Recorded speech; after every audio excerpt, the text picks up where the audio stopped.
Olá, eu sou Andréa Freitas e hoje no Conversas com o Meio eu vou entrevistar Roberto Andrés, que é professor de urbanismo da Universidade Federal de Minas Gerais e autor do livro A Razão dos Centavos, sobre o movimento de junho de 2013.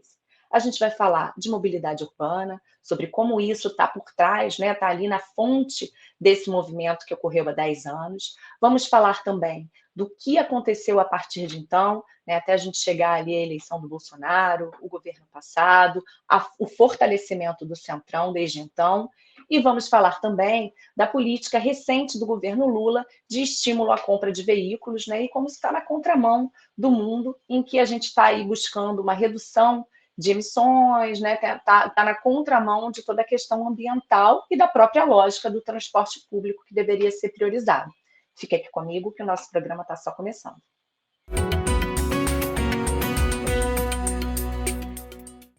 Roberto, eu queria começar a nossa conversa pedindo para você explicar um pouco a razão dos centavos, né? Que é o nome do seu livro, e para você explicar um pouquinho o que está na origem daquele movimento de junho de 2013, que levou tantas pessoas às ruas, e motivado inicialmente por uma questão aí de insatisfação com os transportes públicos. Queria que você contasse um pouquinho aí o que está por trás dessa razão dos centavos.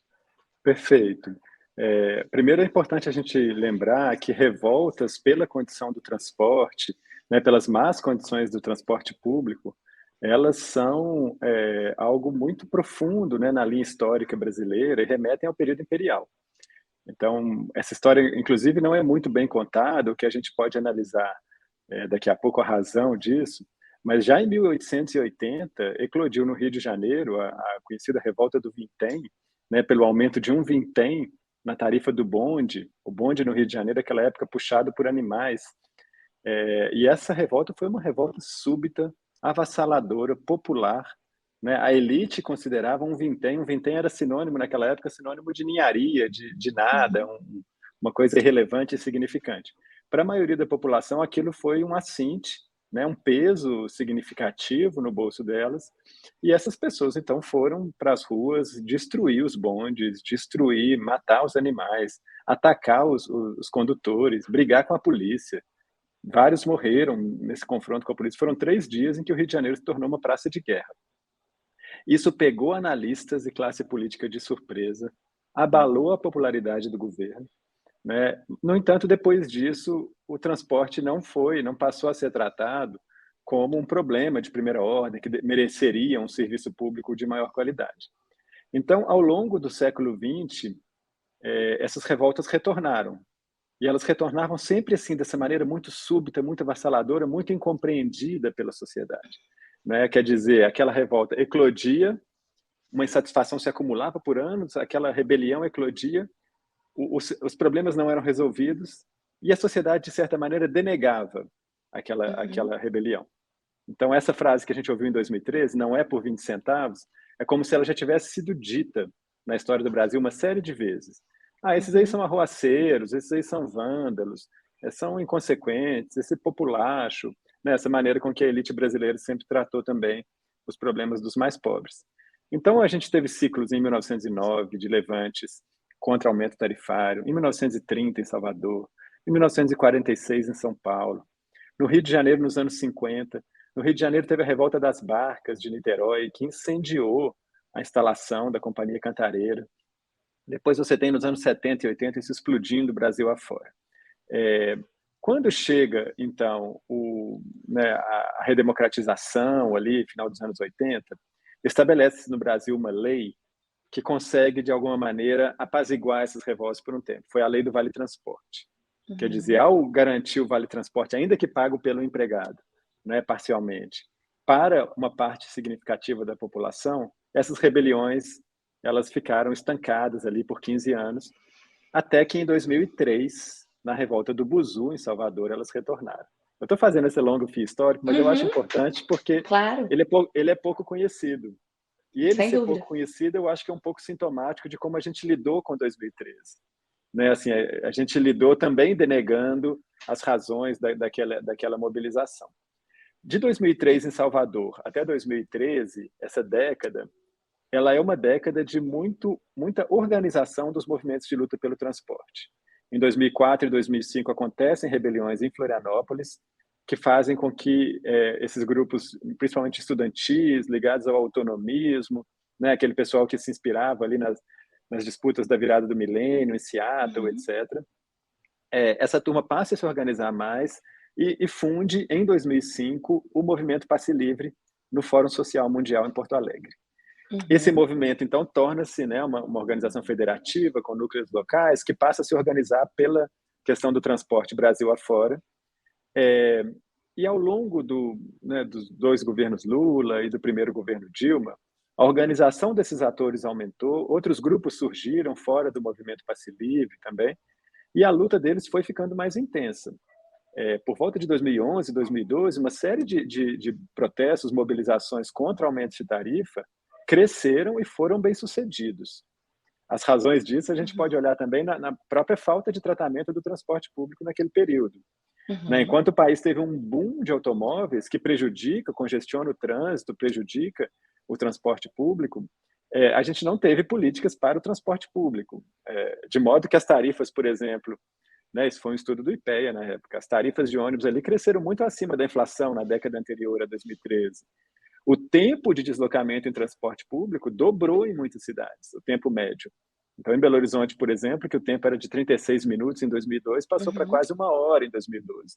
Essa pessoa que está ali vendo a sua situação de circulação piorar, a cada dia, a cada mês, Uhum. ela vai acumulando aquilo, né, com uma insatisfação e ainda olhando para aquela empresa de ônibus como aquele barão do transporte, aquela empresa Sim. blindada, aquela empresa que não tem transparência, que não tem regulação. Então, quando tudo isso explode em 2013, é importante a gente dizer que havia ali um caldeirão borbulhando, só não olhava para ele quem considerava esse tema irrelevante, mas aquilo estava acontecendo na sociedade. Uhum. Mas não era visto, né? Essa incompreensão, esse denegar que você falou que é tradicional. Então, isso estava ali, mas não se percebia de alguma maneira ou não se dava a atenção adequada. Quanto mais no momento de excesso de otimismo, né, com a Uhum. situação do país, que de fato teve uma série de avanços. Vamos pensar que Uhum. o Brasil, desde a redemocratização, ele teve avanços importantes, estabeleceu o SUS, estabilizou a economia, incluiu dezenas de milhões de pessoas, né, em Sim. estratos intermediários, retirou essas pessoas da pobreza extrema. Né, tudo isso foi ampliação de acesso à educação, à universidade, à cultura, né, o próprio acesso à internet, que foi um movimento Uhum. global. Tudo isso também produziu uma geração que aspirava mais. Então, Sim. veja bem, ao mesmo tempo em que a questão do transporte andava ladeira abaixo, né, durante Uhum. ali esse período todo e se agravando mais no período de boom automobilístico do segundo governo Lula e primeiro governo Dilma, havia cada vez mais pessoas que se importavam com isso, pessoas que passavam a considerar que isso era uma questão importante. Uhum. Inclusive, por essa mudança social, uma nova geração, né, que passava a aspirar uma vida mais coletiva nas cidades, que já tinha Uhum. superado privações básicas das suas famílias, que chegava pela primeira vez à universidade. Então, o choque entre essas duas tendências, né, quer dizer, os pontos positivos do período produziram uma geração com aspirações mais robustas, e, de outro lado, alguns problemas históricos da forma de vida nas cidades seguiram muito fortes e sem Uhum. tratamento, e outros problemas, né, da política, da corrupção no Brasil, do fisiologismo. E então esse choque ocorreu ali em 2013. E qual a importância não, quem é que estava por trás, assim, dessa movimentação? Era apenas o movimento Passe Livre ou havia outras forças, né? Como isso se concretizou, né, nas movimentações, nas manifestações lá de junho de 2013? Como é que isso se construiu de fato? Perfeito. Havia uma miríade de formas de organização, e muitas vezes quem olha só para São Paulo entende que a luta Uhum. pelo transporte era somente do movimento Passe Livre, ou era somente do campo que se chama de autonomista, né? Mas, por Uhum. exemplo, em Porto Alegre, onde foi a primeira grande mobilização de 2013, que baixou a tarifa em abril, a partir da explosão dos protestos, ali o grupo que puxava essa luta se chamava Bloco de Lutas pelo Transporte. Ele era Uhum. composto por organizações autonomistas, também por setores de esquerda, de partidos de esquerda, movimentos sociais tradicionais, movimento indígena, quilombola. Era uma frente ampla mesmo ali de movimentos sociais da esquerda contra o aumento da tarifa em Porto Alegre. Essa mobilização ficou muito forte, ela teve altos e baixos, de repente ela cresceu ali em meados de março. E olha como que é interessante a gente olhar para Porto Alegre para ver já o prenúncio de muita coisa que aconteceu em junho. Em 25 de março, eu acho, ou próximo a isso, houve uma mobilização contra o aumento tarifário e um secretário da prefeitura decidiu sair à porta da prefeitura para conversar com os manifestantes. Não foi uma boa ideia dele, os manifestantes jogaram tinta vermelha nesse secretário, foi assim, muito hostilizado.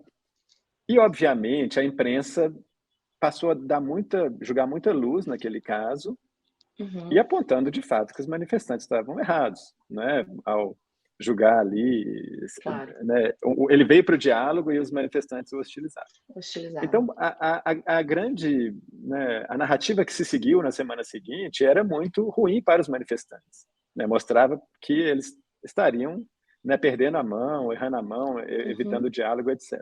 No entanto, a manifestação seguinte, no dia 1º de abril, ela deu um salto de escala. Ela saiu de 500 para 5.000 pessoas.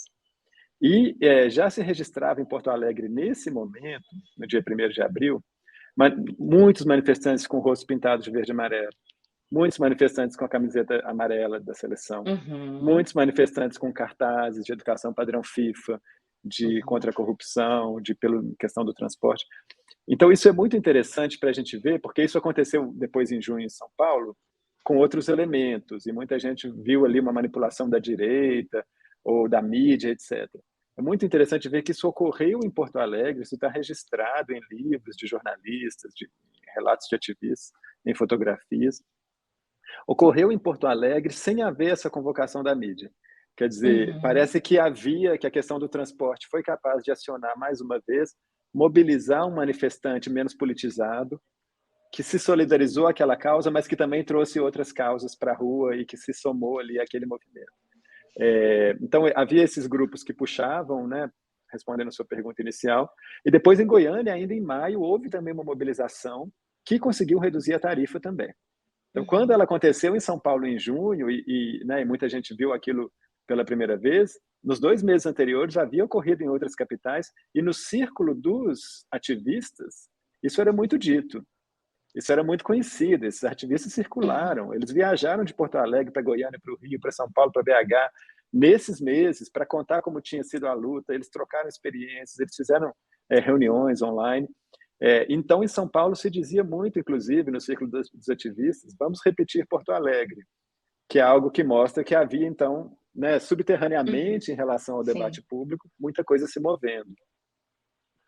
E essa organização, essa mobilização, ela parte das redes sociais? Como foi feita essa mobilização dentro de um cenário que você tem alguns grupos, como você mencionou, esse de Porto Alegre, tem o movimento Passe Livre, mas tem também uma insatisfação geral, né, da pessoa que utiliza ali aquele modal e que está insatisfeita, que sofre todo dia, né? Como isso foi, como eu posso dizer, amalgamado ali para que essas pessoas fossem para a rua e se manifestassem, se opusessem àquele aumento de 20 centavos. Perfeito. É muito interessante ver, para o livro eu entrevistei alguns ativistas do Movimento Passe Livre de São Paulo e como eles eram bem organizados. Assim, era uma organização, inclusive, muito Caxias, vamos dizer assim, de planejamento, vamos fazer dessa maneira, distribuição de tarefa, muito trabalho. Não era nem um pouco espontaneísta a forma de atuar deles. Então, acho que, de um lado, eles eram muito capazes de mobilizar estudantes, principalmente secundaristas. Era um movimento que em São Paulo já tinha 8 anos. Então, assim, já tinha gente que tinha passado pelo movimento, tinha se formado, virado professor de escola e abria as portas da escola para a mobilização. Eles tinham núcleos em bairros. Então, o MPL de São Paulo não é por acaso que aquilo cresceu também e tomou a escala que tomou. Eles eram muito bons de organização. E naquele momento, também mobilizando pelas redes, né? Era muito o Facebook utilizado naquele momento no Brasil, o que ampliava, e principalmente quando a situação ganhou escala, né, com a forte repressão policial, eles também ganharam muita visibilidade e passaram a mobilizar muito pelas redes. Depois isso traz um outro elemento, né, que a gente pode passar para essa parte da conversa, talvez, que é partir do momento que a esquerda perde o controle, né? A partir do momento que há essa grande repressão policial e essa adesão muito grande da sociedade, essa grande comoção, outros atores passam a convocar pelas redes sociais, e aí isso traz também outros impactos ali para os protestos. E qual a relação desse movimento que ocorre aqui no Brasil em junho de 2013 com outros movimentos que vinham ocorrendo lá fora, né? Como o Occupy Wall Street, o 15M lá na Espanha, enfim, a própria Primavera Árabe. Qual a relação disso com o que a gente vivenciou aqui, Roberto? Perfeito. Faz parte do mesmo ciclo, né? A gente, inclusive, pode olhar para esse ciclo como 3 etapas, assim, da crise política, econômica e social que a gente vive no mundo hoje, né? Eu acho que Uhum, essa crise, ela ganha, né, o ponto de inflexão, de partida dela está ligado à crise econômica de 2008, quando, então, gera-se, de um lado, impacto na economia de muitos países, de outro, uhum. uma crise do modelo político hegemônico, né? Ele deixa de representar a sociedade, uma parte significativa da sociedade, como vinha fazendo. Isso gera, né, já em 2009, os primeiros protestos na Islândia, depois na Tunísia, a história da Primavera Árabe, que é um desdobramento desse movimento da Tunísia, né, uma movimentação muito difícil, né, em países Uhum. autoritários, com a imprensa controlada. Em muitos desses casos, esses movimentos não conseguiram, né, derrubar as ditaduras ou refluíram depois, embora na Tunísia a coisa tenha avançado mais. É, e depois a movimentação, principalmente da Espanha, muito conhecida, do 15M, dos Estados Unidos, do Occupy Wall Street, e na América Latina também, né, no Chile, Uhum. na Argentina, no México, a gente teve uma série de movimentações naquele período. Parecia que não ia acontecer no Brasil, né? De alguma Uhum. maneira, o Brasil ele contornou a crise de 2008, da perspectiva macroeconômica, com as medidas que foram, né, implementadas à época, de estímulo à compra de automóveis, à construção civil, né, gastos do governo ali. Mas talvez isso tenha cobrado seu preço um pouco mais adiante, né? Uhum.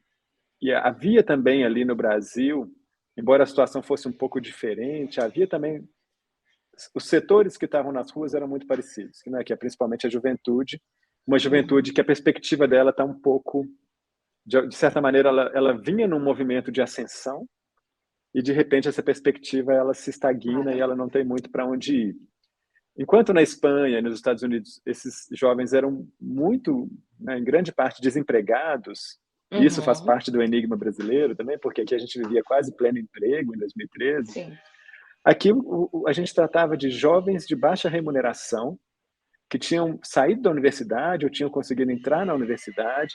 Muitos deles eram os primeiros das famílias, dos seus núcleos familiares que chegavam à universidade, que passavam a ter, como eu disse, uma aspiração mais robusta de forma de vida nas cidades, de entrega de serviços Uhum. públicos, de menor desigualdade, e, no entanto, não Uhum. encontravam isso. O governo não era capaz de entregar isso para eles, e também, na perspectiva do emprego, se formavam e iam trabalhar muitos no telemarketing ou em outros empregos Serviços, precários. né?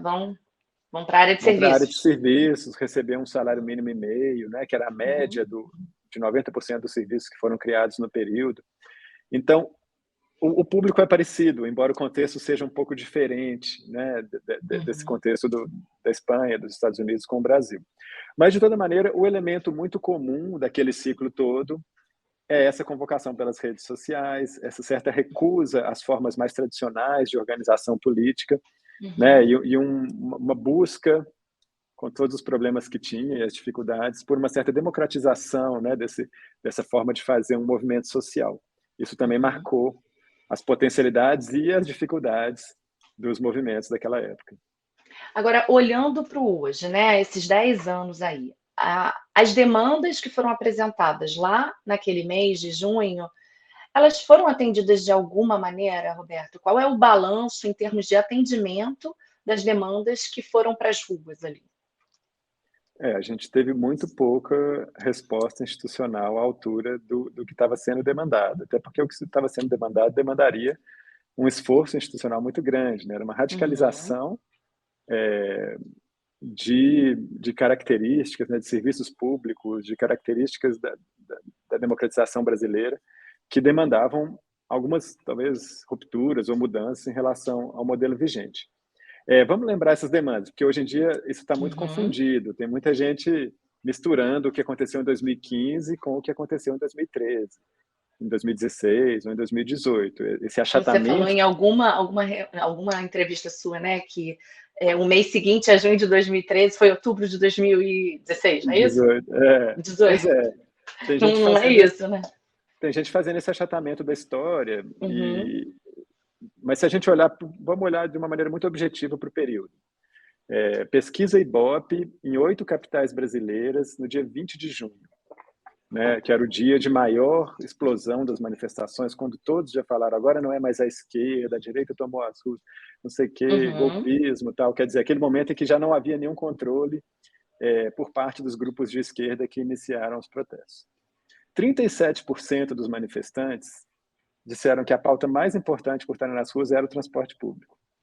Depois vem a questão do aprimoramento do sistema político, com a Uhum. corrupção sendo colocada ali por 24% dos manifestantes.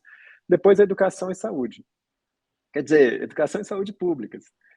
A agenda que estava colocada nas ruas era uma agenda, como colocou a Camila Rocha no artigo dela na Folha hoje, de aprimoramento da Constituição de 88, de Uhum. aprofundamento dos serviços públicos, né, incluindo o transporte, que não estava no rol de direitos, e que, inclusive, depois de 2013, graças também a essa mobilização, isso foi um saldo importante.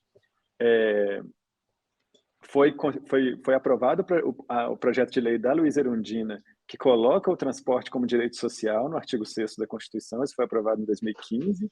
Era um PL que Uhum. estava estacionado na Câmara.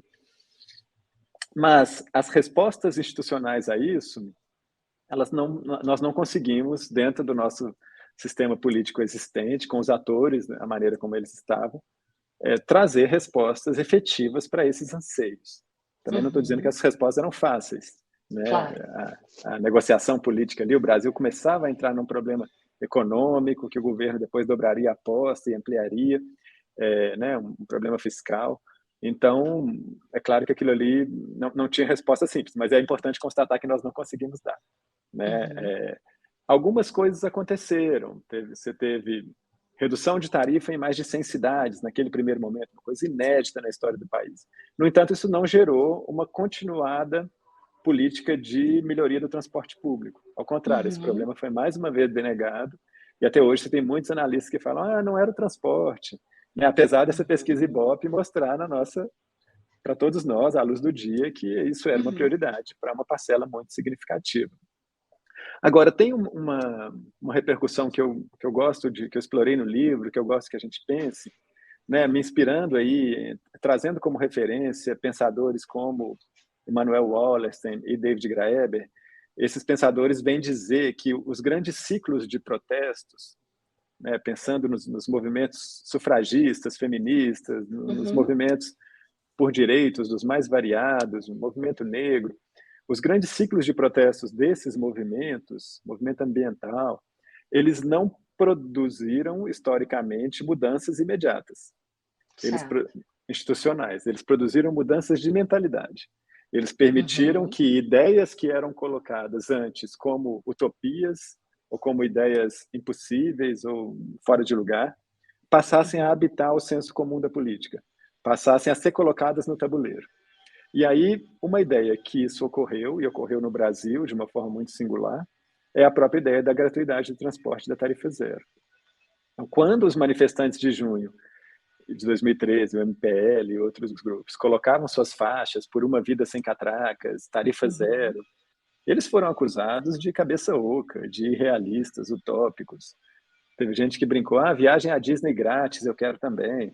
Quer dizer, né, completamente fora da realidade isso tudo. Uhum. Hoje a tarifa zero, ela deu um salto no país. Ela saltou de pouco mais de 10 cidades antes de 2013 para mais de 70 cidades nesse momento, Uhum. né? Essa saiu somente das cidades pequenas e atingiu as cidades médias. A gente tem cidades como Caucaia, no Ceará, com quase 400 mil habitantes, como Ibirité, aqui na região metropolitana de Belo Horizonte, com Uhum. quase 200 mil habitantes, cidades que passaram a adotar a política e que têm sido bem, têm atendido bem a população, estão aprimorando e que têm sido bem avaliada pela população. O prefeito de São Paulo hoje, um prefeito que não pode ser acusado de ser esquerdista ou simpatizante do Sim. MPL, ele está propondo, estudando, propondo, todo dia volta a falar disso, da tarifa zero no transporte público da maior cidade do país. Então, essa mudança de status de uma ideia, né, que é algo que esses historiadores apontam como os principais resultados de grandes ciclos de mobilização, isso é muito forte no Brasil, no caso da tarifa zero. Mas quando a gente olha para as cidades, né, esse ponto da tarifa zero, como você está falando, né, foi uma conquista e vem caminhando, né, houve um aumento significativo.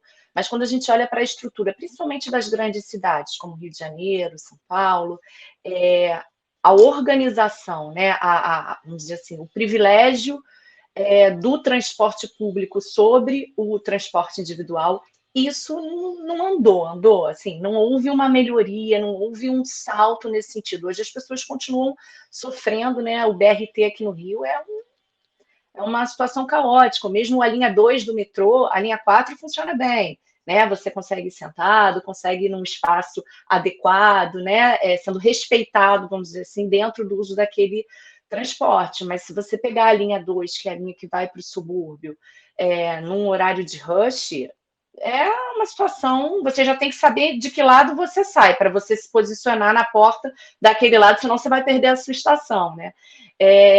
Nesse ponto de vista, você percebe alguma mudança, alguma melhoria, até mesmo em função do que veio ali depois de obra de infraestrutura, de Copa, de Olimpíada, enfim, de alguma forma a gente aproveitou esses momentos também para melhorar o nosso transporte público, Roberto? A gente não aproveitou esses momentos de Copa do Mundo para melhorar nosso transporte público.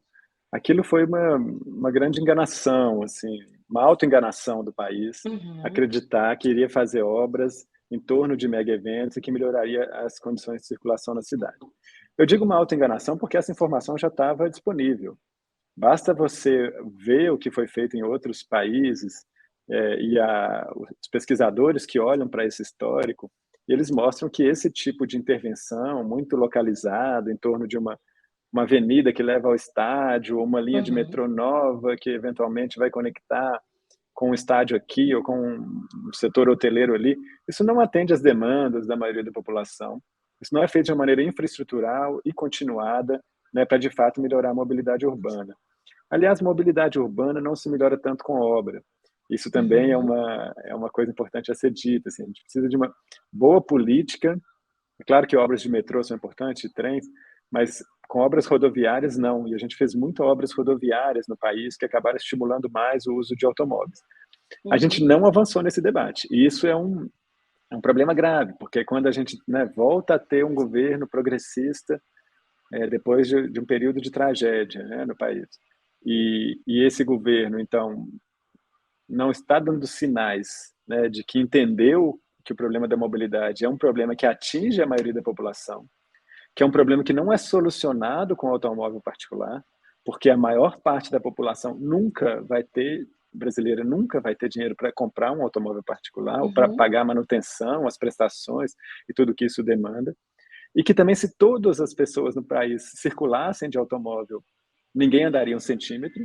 A gente só consegue se deslocar nas cidades com o trânsito ruim que temos porque 30% das pessoas que usam isso, que é um meio extremamente perdulário, né? Ocupa muito espaço, não é sustentável como perspectiva universal. E que se nós não priorizarmos o transporte público, mais uma vez, né, você tem uma população, vamos supor que esse governo dê certo, a gente torce para isso, na economia, na política, né, que se acerte os passos aí, também não está simples. E que consiga, mais uma vez, promover uma ascensão social de setores que estão hoje na base da sociedade e que chegariam em setores intermediários, de pessoas que estão na base chegariam em setores intermediários. Essa população não vai adquirir um automóvel na classe C, no piso da classe C, ela pode até adquirir, se endividar novamente, mas isso não é sustentável, né, na perspectiva da vida coletiva. Essas pessoas vão querer um padrão de vida melhor. e elas vão precisar de algo que entregue isso para elas. Então, uma política de priorização do transporte público, como a gente deveria fazer no Brasil, infelizmente a gente não avançou, e parece que não avançamos também, nem mesmo dentro do campo, né, da esquerda, que teoricamente é o campo que se preocupa mais com os mais vulneráveis, e são Uhum. esses, então, os mais afetados pela ausência de políticas de transporte público. E quando você fala dessas políticas, Roberto, num país do tamanho do Brasil, né, isso tem que ser pensado no âmbito municipal. Como é que para a gente avançar nesse sentido, né? Como isso tem que ser feito? É olhando em cada cidade, vendo como essa organização ela pode ser feita de uma forma mais adequada? Qual o caminho, né, para se chegar nesse mundo aí de um transporte, um ir e vir mais tranquilo para a gente? A nossa interpretação da Constituição de 88, ela acabou criando um descompasso em muitos serviços urbanos, no sentido de que nós passamos a interpretar que esses serviços eram responsabilidade dos municípios, mas sem Uhum, prover, na nosso pacto federativo, recursos suficientes para os municípios arcarem com esse serviço. Então, minha avaliação e de muitos especialistas da área é de que hoje no Brasil, com o pacto federativo que temos, com a capacidade orçamentária e política que temos, não é possível prover soluções para a mobilidade urbana que não passem pelo governo federal. A gente precisa uhum, do governo federal, é um agente central para as soluções para a mobilidade urbana. E aí tem diversas proposições nesse sentido. Tem uma proposição construída por uma coalizão ampla, né, a coalizão Triplo Zero, essa coalizão, ela inclusive vem muito de 2013, de muita gente que estava na rua ali, que é zero tarifas, zero emissões e zero mortes no trânsito. uhum. Essa coalizão tem uma proposição de um sistema único de mobilidade, que é uma paralela ao SUS, né, mas pensando Uhum, mobilidade como um sistema que precisa ter um marco regulatório bem definido, precisa ter origens de financiamento, responsabilidades, distribuição disso, né, para que os municípios possam sim executar seus serviços de transporte, mas com estrutura, né, e não uhum, deixados ao, ao vento para executarem a maneira como fazem hoje. A gente tem um projeto de lei da Luísa Erundina que propõe uma regulação do transporte público como direito e prevê fontes de financiamento que sejam federais e se distribuam pelo Estado. Esse é um modelo uhum, que a gente vê em muitos países. Na França, por exemplo, que o transporte público ele é mais da metade financiado, né, pelo governo, indiretamente pelos impostos. Isso é estabelecido em nível federal e isso é redistribuído, né, para os municípios e regiões na França. Então, a gente precisa do governo federal e isso preocupa, porque a gente não está vendo essa, né, essa preocupação, essa priorização pelo governo existente, uhum. e, inclusive ao receio, né, de que a gente não consiga promover a ascensão social. Como que você promove a ascensão social Sim. de quem passa 2 horas por dia no transporte e vai e volta? O salário melhora um pouco, a condição de compra melhora um pouco, mas essa situação não melhora. Uhum. Ou aliás, ela piora, porque vai chegando mais carro nas ruas e esse Sim. trânsito, né, vai só aumentando. Como essa pessoa pode, de fato, ascender a um padrão em que ela caiba, né, na vida cotidiana, nas cidades brasileiras? É esse conflito que bateu muito ali em 2013. Uhum. E agora o que a gente vê, na verdade, eu acho que está até na contramão dessa lógica, né, com esse lançamento recente aí dessa política de estímulo do setor automobilístico, com a redução de preços, né, do carro popular, eh, né, para entre 2.000 e 8.000 reais, e aí parece que o governo chegou ali na hora H de lançar para não ficar tão feio, juntou ali um pacote para caminhão e ônibus também, para não ficar uma mensagem tão na contramão mundial, né? Como é que se vê isso? Qual o sentido de, no mundo de hoje, se a gente olhar lá para fora, que você tem, na verdade, em alguns casos, até um estímulo à redução do uso do carro, né? Você tem outras alternativas, é, e tem toda a questão ambiental também hoje em dia, né? Se você for pensar em emissões e as mortes no trânsito, tudo isso. Qual o sentido de hoje, em 2023, a gente está estimulando a compra de carros que levam um indivíduo, dois indivíduos, enfim. O boom de automóveis ele foi um dos responsáveis pela crise do transporte público que eclodiu em 2013. Na verdade, quando você olha a história brasileira, a cada momento de boom de automóveis, você tem uma crise do transporte público, uma escalada de Uhum, poluição do ar e do número de acidentes. Isso a gente pode ver em gráficos. Então, a gente teve um boom em São Paulo nos anos 20, quando a Ford se instalou aqui como uma remontadora. Ela era só uma montadora de veículos que chegavam quase prontos naquele período. Uhum. Isso gera uma crise dos bondes elétricos. Depois a gente tem o boom dos anos 60, do milagre econômico, um boom de automóveis no país, um crescimento assim, de 200 mil de produção anual para 1 milhão, em 73. Isso gera uma grande crise do transporte público, uma grande crise de poluição urbana e uma escalada no número de acidentes. Depois isso acontece nos anos 90, e depois acontece no segundo governo Lula, entre Uhum. 2008 e ali 2012, primeiro governo Dilma. Esses períodos, eles são períodos de crise do transporte público, de crise, né, ambiental urbana. Agora, quem mais paga o pato dessa crise? São os mais vulneráveis. Por isso essa contradição com um projeto de esquerda que busca privilegiar o automóvel, porque o usuário cativo do transporte público no Brasil hoje são mulheres negras moradoras das Uhum. periferias. Essas são as principais prejudicadas pela lentidão do trânsito nos ônibus que elas utilizam diariamente. Né? Uhum. As pessoas mais pobres que não vão se motorizar, que nunca vão comprar um automóvel com a estrutura econômica que a gente tem no Brasil, elas são as que mais respiram o ar poluído, elas são as que, né, mais são impactadas pelos acidentes, já que quem mais morre é motociclista e pedestre. Agora, o governo talvez olhe para isso como uma medida política, e talvez isso esteja na mentalidade. Na eleição de 2022, o presidente Lula teve uma votação ampla nos setores mais pobres, mas não teve uma boa votação nos setores intermediários, né? Bolsonaro venceu em vários desses setores.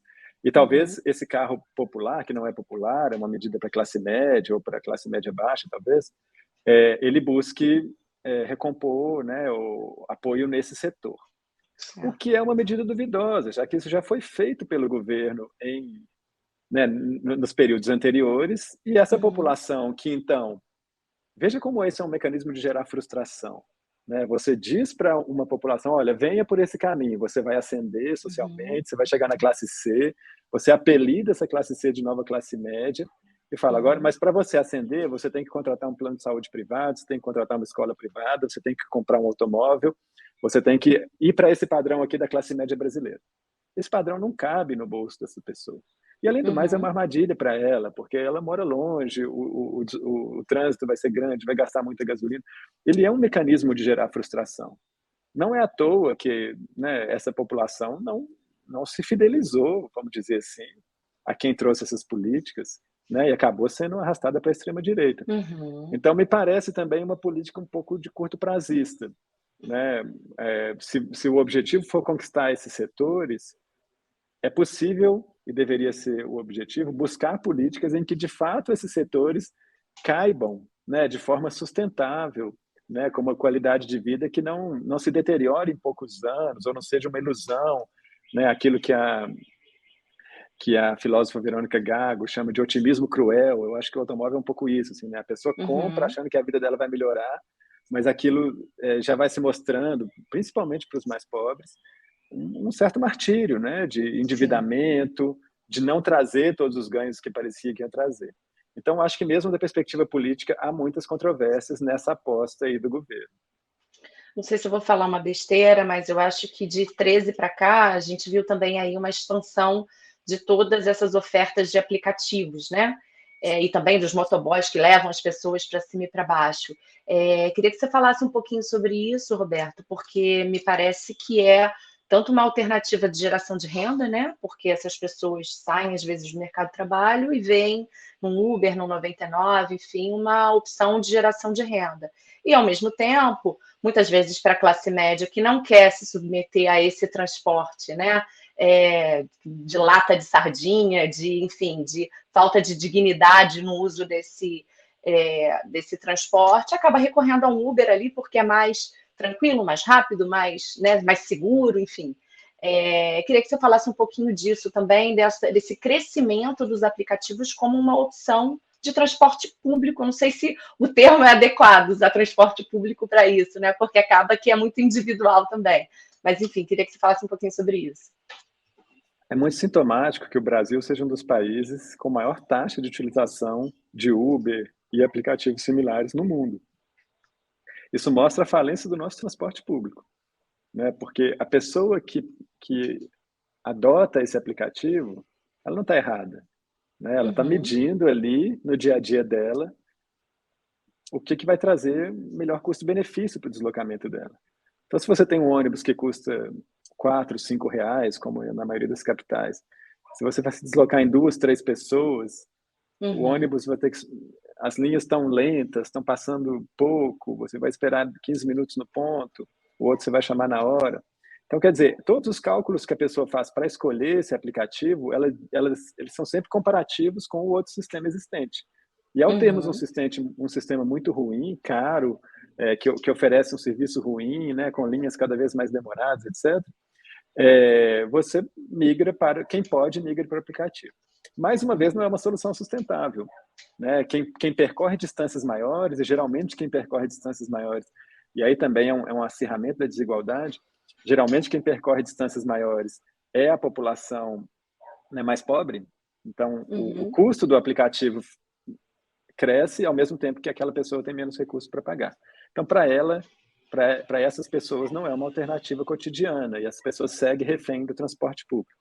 Mas isso acaba sustentando um arranjo social, um certo pacto no Brasil, que é o seguinte: enquanto a classe média não usa transporte público, a elite Uhum, não usa transporte público no país, esse não se torna um problema de primeira ordem, um problema priorizado, né? Ele segue uhum, como um problema dos pobres.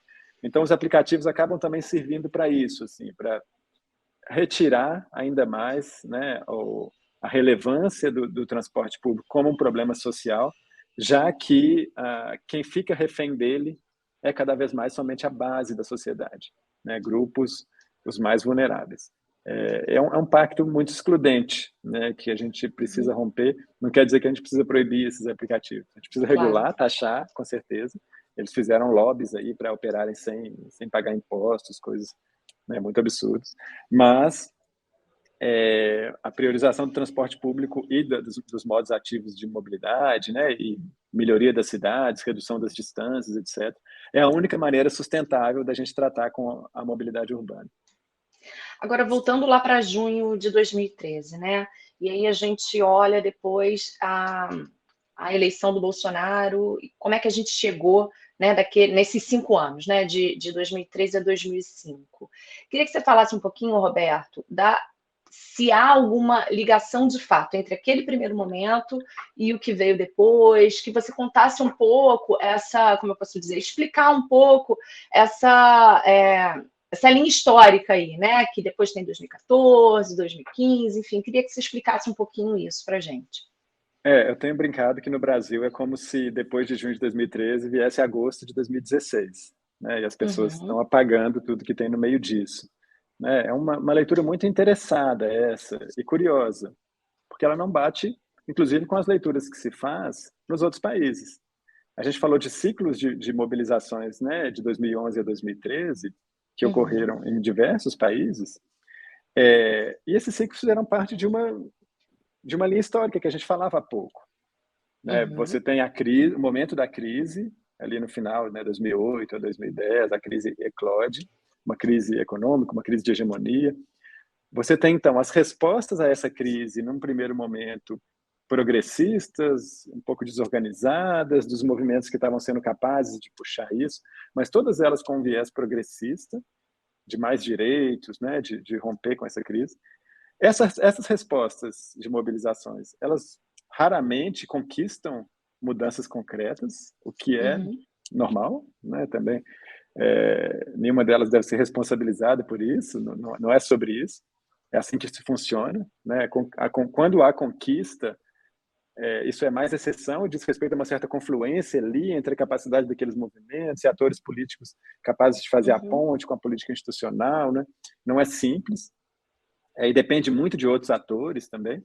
E esses problemas que seguem na sociedade, essa insatisfação que segue, então ela passa a ser apropriada por atores da extrema-direita, autoritários, extremistas, que trazem, então, falsas soluções ou exploram aquela insatisfação com chave, sinal trocado, né? A questão da mobilidade é muito evidente disso. Em 2013, as pessoas pediam melhor transporte público. Circulava muito uma frase que dizia: país rico não é aquele em que pobre anda de carro, é aquele em que o rico Uhum. usa o transporte público, país desenvolvido. Né? Essa frase circulou muito naquele momento. Quando vem esse problema não é solucionado, o mal-estar com a mobilidade, com o deslocamento continua na sociedade, o Bolsonaro vem em 2016 fazer uma grande campanha que ele faz nas redes dele, ele já estava crescendo ali naquele momento, contra os radares, né, pela liberdade de dirigir, contra as multas de trânsito. O João Dória vai em São Paulo fazer uma mobilização pelo direito a andar em alta velocidade, mesmo que isso gere mais acidentes e mais mortes. Então, você tem atores que passam a lidar com o mesmo problema com outro sinal. A Uhum. mídia era extremamente, a mídia hegemônica era extremamente criticada em junho de 2013. Né? De alguma maneira, é possível ver razões ali. Né? A cobertura da violência policial ela foi muito aquém do que deveria. Hoje a mídia ela é criticada, né, pelos atores de direita para se Uhum. blindarem de críticas, né, para se blindarem do escrutínio da imprensa. Então, os problemas continuaram, né, a Uhum. insatisfação de fundo continuou e ela foi apropriada por outros atores. Agora, o que aconteceu depois de 2013? Aconteceu o maior ciclo de ocupações de câmaras municipais da história do Brasil, em julho de 2013. Foram quase Uhum. 30 cidades em que ativistas ocuparam as câmaras pedindo redução de tarifa, pedindo transparência nas empresas de transporte, pedindo melhoria de educação, etc.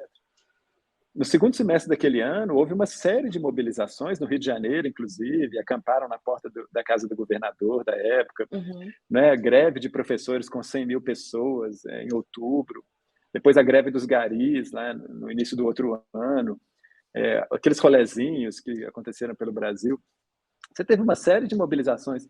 Aquele foi um período também de explosão de ocupações por moradia. Pouca gente sabe disso, mas havia ali um caldo de uma revolta. Uhum. Conseguimos, né? E a população se sentiu empoderada. E há uma explosão de ocupações por moradia que o MTST de São Paulo consegue explorar e, inclusive, tem um crescimento muito grande ali. A projeção nacional do Guilherme Boulos acontece naquele momento também. Sim. Muito dessa energia, disso que foi feito, que vem depois de junho, é reprimido de uma maneira muito forte, né, como repressão policial, midiática, né, muita gente presa. E essa energia popular, que buscava seguir como um ponto de fuga de junho, ela é, então, esmagada. Quando chega a Copa do Mundo, já não resta mais energia. A gente fala pouco também dessa repressão, desse Uhum. esmagamento mesmo dos ativistas que seguiram ativos né, nas ruas depois de junho. O segundo ponto de fuga, a segunda linha de fuga de junho foi eleitoral. Né? Quem representou naquele momento a, aqueles manifestantes, né? Aquele desejo de mudança. Quando você tem uma pesquisa Datafolha em julho de 2013, né, logo após as manifestações, são dois personagens que dão um salto em intenção de voto. Um deles é o Joaquim Barbosa, que tem um crescimento ali Uhum. de 7% para 15%, principalmente em setores de classe mais alta, etc. Mas o principal crescimento é o da Marina Silva. Ela tem um crescimento muito expressivo nos segmentos que eram ativos nas ruas.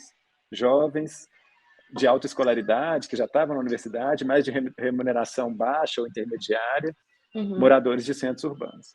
Nesses setores, a Marina Silva passa a liderar em alguns deles, e ela vai, então, tem toda essa história que a gente conhece, ela substitui o Eduardo Campos depois do acidente aéreo, e ela passa a disputar a eleição de 2014.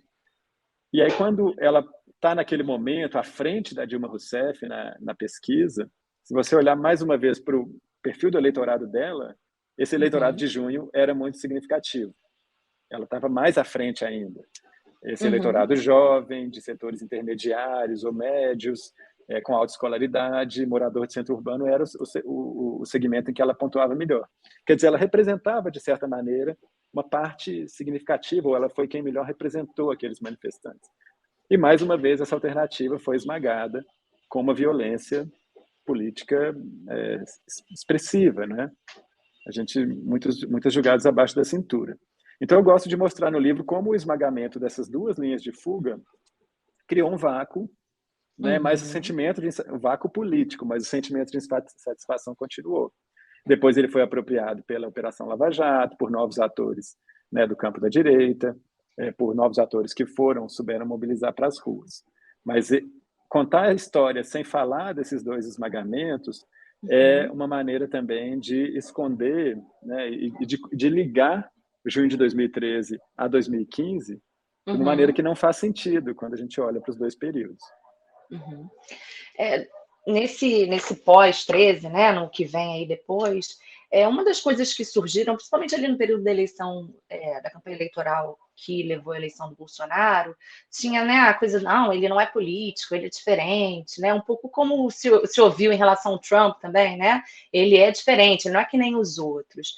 Olhando para o resultado disso tudo, em que assim, a avaliação é de que o Centrão que ganhou, né? O Centrão foi o grande vencedor desse processo todo. Não parece uma contradição? Aqueles que escolheram o não político, na verdade, acabaram fortalecendo a política na sua forma mais, né, enfim, típica aqui do Brasil, né? O que você acha disso, Roberto? Eu acho que isso também aconteceu em todos esses países, né? Você tinha ali um sentimento antissistema. O sentimento antissistema não dá para culpá-lo. Ele estava na sociedade, né? Ele estava nesses grupos. Quer dizer, o modelo político vigente, econômico, deixava muitos para trás ou era insatisfatório por diversas razões. Esse sentimento antissistema, em alguns lugares, a classe política ou a sociedade foi capaz de dar respostas a ele dentro de um viés democrático, dentro de um viés progressista. Esse foi o caso da Espanha. Na Espanha, em 2014, surgiu o Podemos, aquele partido de uma esquerda renovada, que rapidamente ganhou 20%, né, de cadeiras no Parlamento Europeu, Parlamento Espanhol.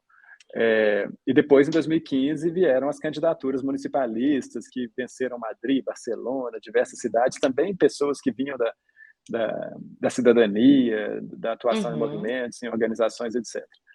Isso fez com que, inclusive, a extrema-direita na Espanha demorasse a crescer. Ela não cresceu no mesmo período das outras. Ela está crescendo agora, que essa nova esquerda aí está batendo cabeça, está em crise, está perdendo sua capacidade de disputa. Esse caso da Espanha, para mim, fica muito evidente de que o sentimento antissistema pode ser apropriado, né? Isso é muito a tese dos teóricos do populismo, Ernesto Laclau, Chantal Mouffe. O sentimento antissistema pode ser apropriado com chaves políticas distintas, né, que você pode conseguir, né, abordar uma parte significativa da população que está insatisfeita. A Marina Silva conseguia, naquele momento de 2014, e o Joaquim Barbosa, né, representar essa insatisfação. Essas alternativas não foram viabilizadas, e depois quem passou a representar essa insatisfação tornou-se, né, outros atores, até que, então, tivemos aquele grande voto de foda-se. Agora, realmente é muito irônico, porque o Centrão era o principal antagonista das ruas de 2013. E aí tem gente que fala que aquelas ruas eram contra o PT, e não eram. Elas não eram majoritariamente contra o PT. No tema da corrupção, o principal desafeto das ruas era o Renan Calheiros. Não era Dilma, não era Lula, embora houvesse algumas franjas que tratassem deles. Para o livro eu fiz uma pesquisa, né, um levantamento extensivo, muito tempo de trabalho, de análise dos cartazes.